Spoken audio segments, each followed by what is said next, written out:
Hello ladies and gentlemen, welcome back to another weather forecasting video. We have a lot to go over in this forecast, such as a new storm system that could potentially disrupt Thanksgiving travel for millions of people across the United States, cooler air coming in, and the possibility of some snow, which is crazy to say.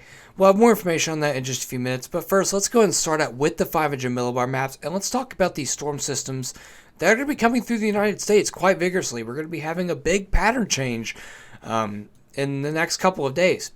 Starting out right now, this is on Thursday. 500 millibar map. Right now, a low pressure system is centered over southern portions of Canada. This is going to progressively move eastward. This is going to bring cooler air for the lower portions of the Ohio Valley and the Great Lakes area. Just much cooler air. Not really much of a severe threat at all. In fact, there is really going to be no severe threat to speak of. On Friday, low pressure system is centered over southern portions of Canada and the upper portions of the Great Lakes region. This is going to bring in cooler air for the lower Ohio Valley.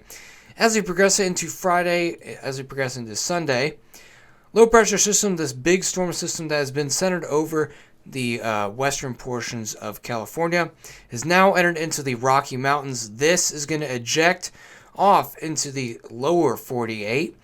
And this is going to possibly bring our chance for some severe weather across the southern and Gulf states of the United States.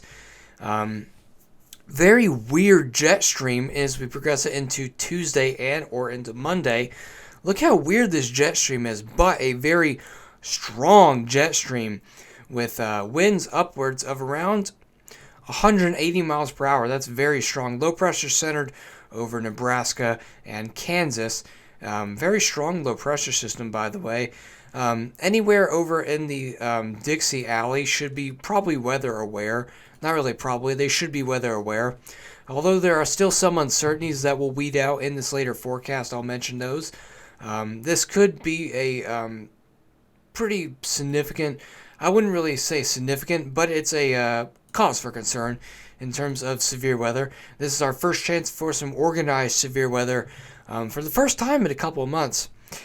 But yeah, this starts to exit our hair around Wednesday into Thursday. As you can tell, the jet stream, just really, really weird jet stream that starts to go over the United States and that exits our hair. And as we progress it into Saturday of the 25th of November, looks like another low pressure system could possibly be in our hair, but again, that's way too far out, so we really don't know. Things become a little bit more uncertain. Let's go and take a look at the 850 millibar maps. This is wind shear. As you can tell, on Friday, a little bit of wind shear associated with that low pressure system centered over Canada, but and over in the Great Lakes, but I don't really see that much cause for concern in terms of severe weather. All eyes are on this one storm system.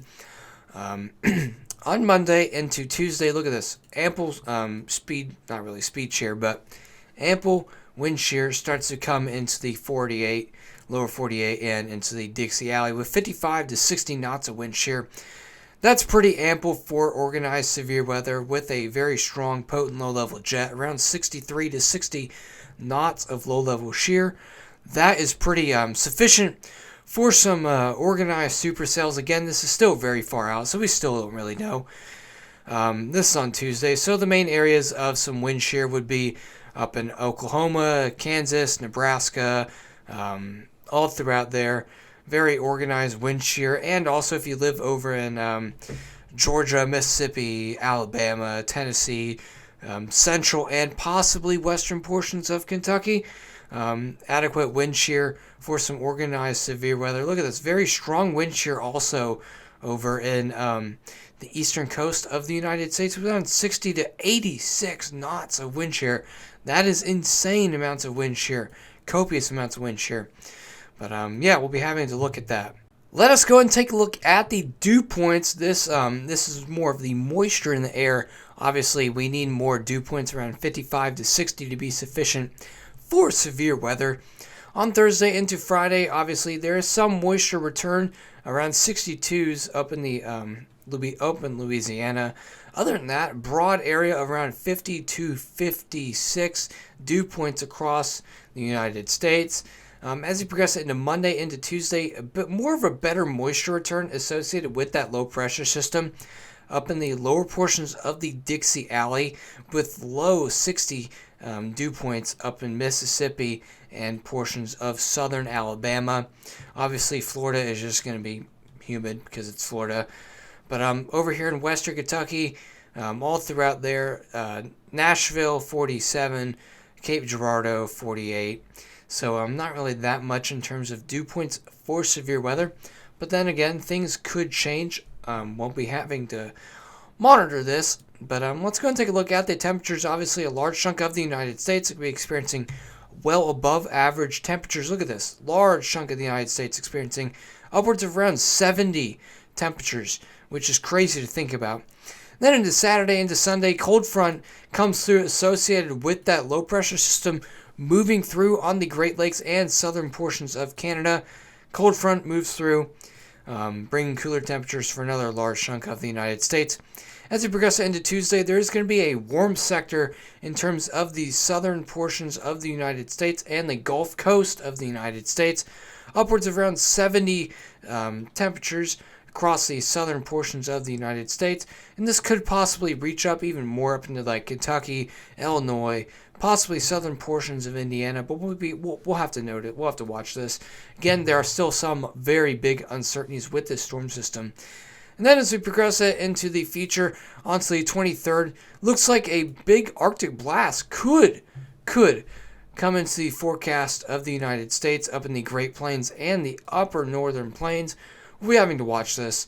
We'll get into the temperatures in just a few seconds. But yeah, looks like the potential for some severe weather could possibly be on the table for Monday and Tuesday of next week, possibly disrupting Thanksgiving travel for millions. We don't really know.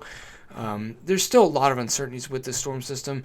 Right now, the severe threat looks a little bit lower than it has been for the past couple days, but it is something to watch.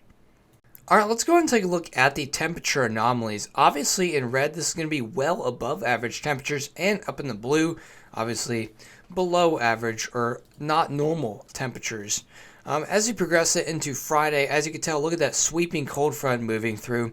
Sweeping cold front moves through the upper portions of the Great Lakes, northern plains. This will push the warm air out, replacing it with cooler air across the lower 48. As we progress into Sunday, into Monday, obviously that low pressure system brings in some cooler air, but it's coming out of the west coast, so it's not really going to be bringing in like cooler air.